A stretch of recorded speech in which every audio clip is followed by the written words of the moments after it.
Hello friends, welcome to PSC insight. ഇന്ന് നമുക്ക് കേരള PSCയിൽ ചോദിക്കാറുള്ള കുറച്ച് മലയാളം ചോദ്യങ്ങളും അതിൻ്റെ ഉത്തരങ്ങളും നോക്കാം. ഒന്നാമത്തെ ചോദ്യം, താഴെ കൊടുത്തിരിക്കുന്നവയിൽ തദ്ധിതത്തിന് ഉദാഹരണം ഏത്? ഓപ്ഷൻസ്: വിനയം, അടിമത്തം, ഉന്മേഷം, സന്തോഷം. ശരിയുത്തരം ഓപ്ഷൻ ബി ആണ്. അടിമത്തമാണ് തദ്ധിതത്തിന് ഉദാഹരണം. രണ്ടാമത്തെ ചോദ്യം, ആദേശ സന്ധിക്കുദാഹരണം താഴെ കൊടുത്തിരിക്കുന്നവയിൽ ഏതാണ്?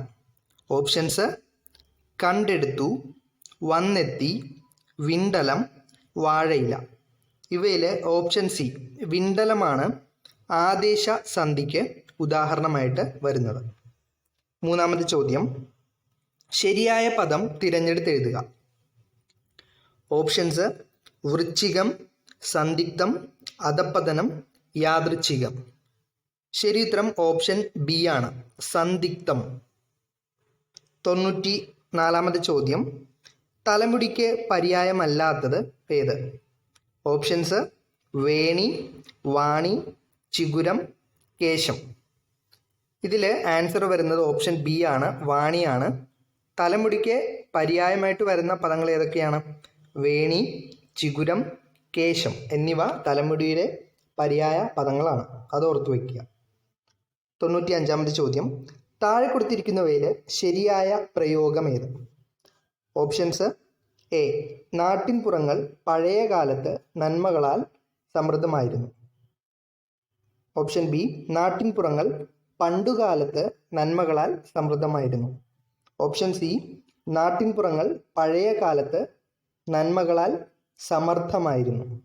ഓപ്ഷൻ ഡി, നാട്ടിൻപുറങ്ങൾ പണ്ടുകാലത്ത് നന്മകൾ സമൃദ്ധമായിരുന്നു. ഇതിൽ ശരിയായ സെൻറ്റൻസ്, ശരിയായ പ്രയോഗം എന്ന് പറയുന്നത് ഓപ്ഷൻ എ ആണ്.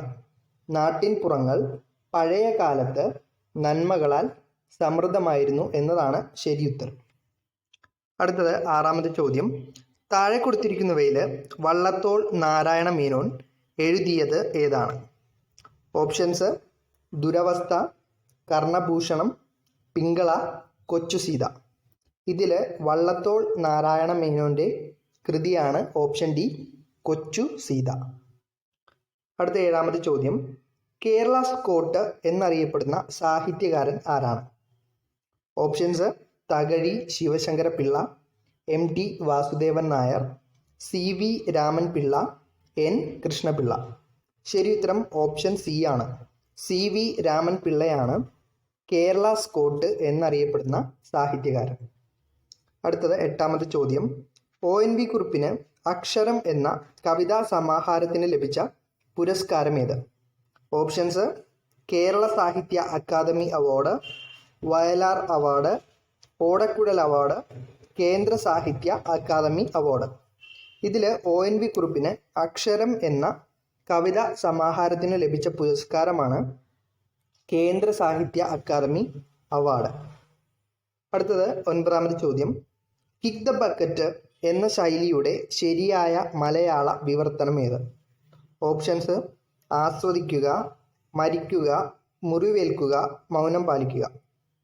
അപ്പോൾ കിക്ക് ദ ബക്കറ്റ് എന്ന ശൈലിയുടെ ശരിയായ മലയാള വിവർത്തനമാണ് മരിക്കുക. അടുത്തത് അവസാനത്തെ ചോദ്യമാണ്, 10ാമത്തെ ചോദ്യം, the climate change has started to show it sign in the form of drought, ice melting etcetera എന്നതിൻ്റെ ശരിയായ മലയാള രൂപം ഏത്? ഓപ്ഷൻസ് നോക്കാം. ഓപ്ഷൻ എ, വരൾച്ച, മഞ്ഞുരുകൽ തുടങ്ങിയവയിലൂടെ കാലാവസ്ഥാ വ്യതിയാനത്തിൻ്റെ ലക്ഷണങ്ങൾ പ്രകടമാകുന്നു. ഓപ്ഷൻ ബി, മഞ്ഞുരുകുന്നതിലൂടെയും വരൾച്ചയിലൂടെയും കാലാവസ്ഥാ വ്യതിയാനത്തിൻ്റെ ലക്ഷണങ്ങൾ ഉണ്ടാകുന്നു. ഓപ്ഷൻ സി, വരൾച്ച, മഞ്ഞുരുകൽ തുടങ്ങിയവയിലൂടെ കാലാവസ്ഥാ വ്യതിയാനത്തിൻ്റെ ലക്ഷണങ്ങൾ പ്രകടമായിട്ടുണ്ട്. ഓപ്ഷൻ ഡി, വരൾച്ചയും മഞ്ഞുരുകലും കാലാവസ്ഥാ വ്യതിയാനത്തിൻ്റെ ലക്ഷണങ്ങളാണ്. ഇതിൻ്റെ ശരിയുത്തരം ഓപ്ഷൻ സി ആണ്. വരൾച്ച, മഞ്ഞുരുകൽ തുടങ്ങിയവയിലൂടെ കാലാവസ്ഥാ വ്യതിയാനത്തിൻ്റെ ലക്ഷണങ്ങൾ പ്രകടമായിട്ടുണ്ട്. അപ്പോൾ ഈ ചോദ്യങ്ങൾ നിങ്ങൾക്ക് ഈ വരുന്ന LDC എക്സാമിന് പ്രയോജനപ്രദമാകുന്നതായിരിക്കും. Thank you.